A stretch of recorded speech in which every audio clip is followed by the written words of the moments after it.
In the aftermath of the collapse, humanity struggled to rebuild amidst the ruins of what was once civilization.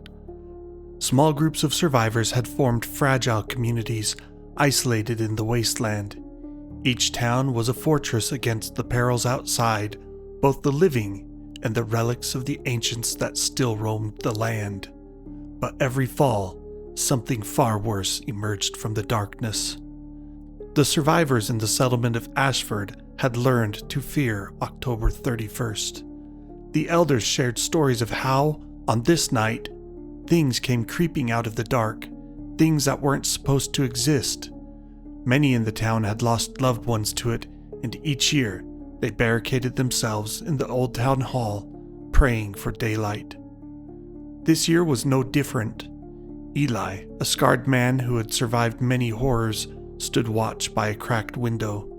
The fading sunlight painted the sky with hues of red and orange as the survivors gathered inside, their faces tight with dread. The youngest among them huddled together while the older ones sat silently, gripping weapons they knew would be useless against what came at night. They called it the Night of Shadows. No one quite knew how to explain what would happen. All they could say for certain was that the shadows were malevolent. Some said they were supernatural entities born from the residual energy of the billions that had died in the collapse, that it had left scars not just on the earth, but on the very fabric of reality itself. Others said that it was a remnant of the forbidden technologies that caused the collapse, still carrying on some unknown and unknowable assignment. What everyone agreed was that the shadows could see into your mind, feeding on your memories and grief. No matter their origin, the shadows were relentless, drawn to life, to hope, and to the flickering remnants of civilization. Each year they returned to feed, seemingly growing stronger with every soul they claimed. And each year, their survivors wondered if this time they'd be able to hold out, or if the shadows would finally consume them all. "Same rules as every year," Eli said, his voice a low growl. "No noise, no lights, and no one opens that door. Understand?" They all nodded. Everyone had heard the stories. People lured out by the voices of their loved ones only to vanish into the dark forever. But knowing the stories didn't stop the fear from creeping in. The sun dipped beneath the horizon, and the town fell into complete darkness. The wind began to howl through the crumbling buildings, whistling through broken windows and cracked walls. For a while, it was just the wind, and then the scratching began. It was soft at first, a faint sound against the door, the windows, the walls. It could have been the wind, but Eli knew better. He had heard it too many times.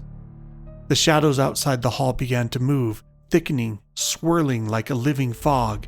Whispers floated through the air, carried on the wind. Familiar voices.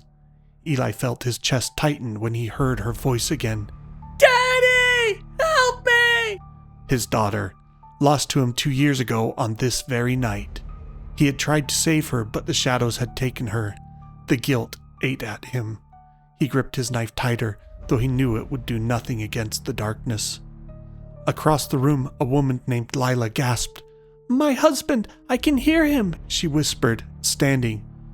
"No," Eli said, louder than he intended. "Don't listen to it. They're not real." But it was too late. The door rattled as Lila rushed forward, throwing it open before anyone could stop her. A gust of icy wind swept in, and the darkness outside surged forward, engulfing her. She stepped into the street, calling out for her husband. The shadows closed around her, pulling her into the night, and her screams echoed, sharp and short. Then silence. Panic rippled through the hall. Some people cried, others stood frozen. But the shadows always left survivors.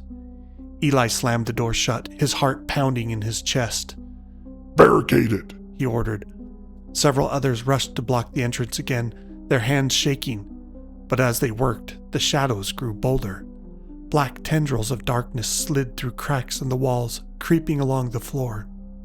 In the far corner, a young boy screamed as the shadows wrapped around his legs, pulling him toward a window.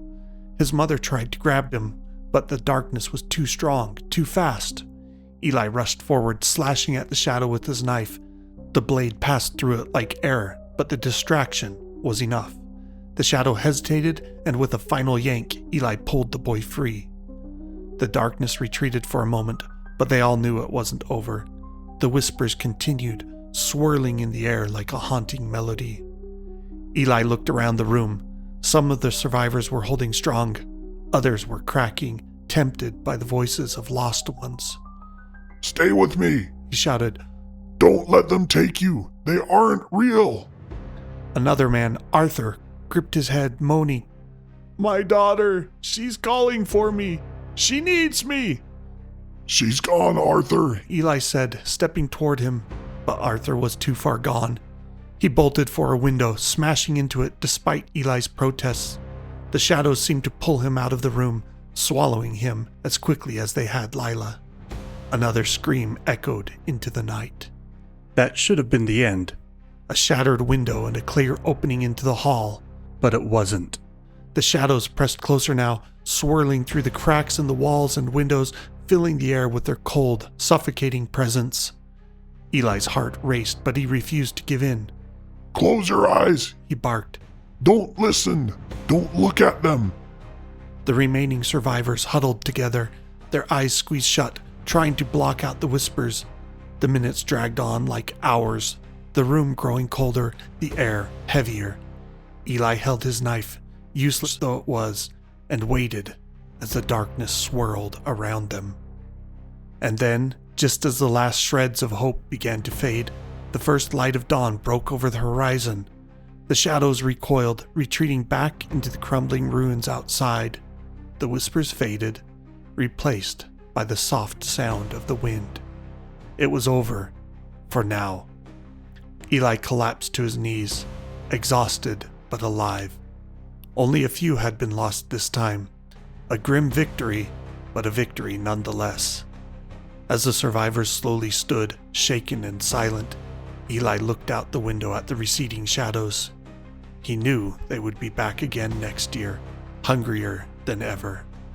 The night of shadows was theirs, and it always would be.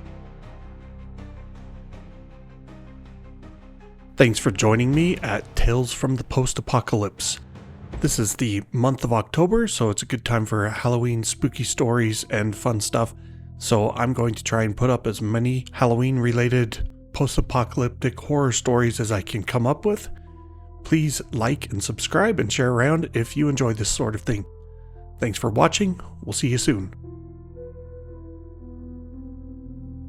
If you're curious about the shadows, now that you've heard the story, my personal thought on it was that they were nanobots of some form that were programmed either by a prankster or terrorist or whoever to only create problems on Halloween as a sort of practical joke, and that all these years later they're still running their programming and doing what they were supposed to do.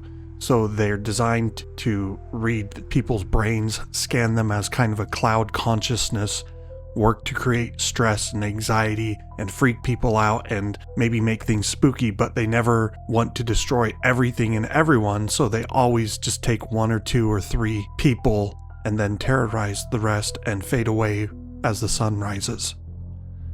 Anyway, hope that helps fill in any blank spots that people might have had, or they're just supernatural, whatever you want. Take care.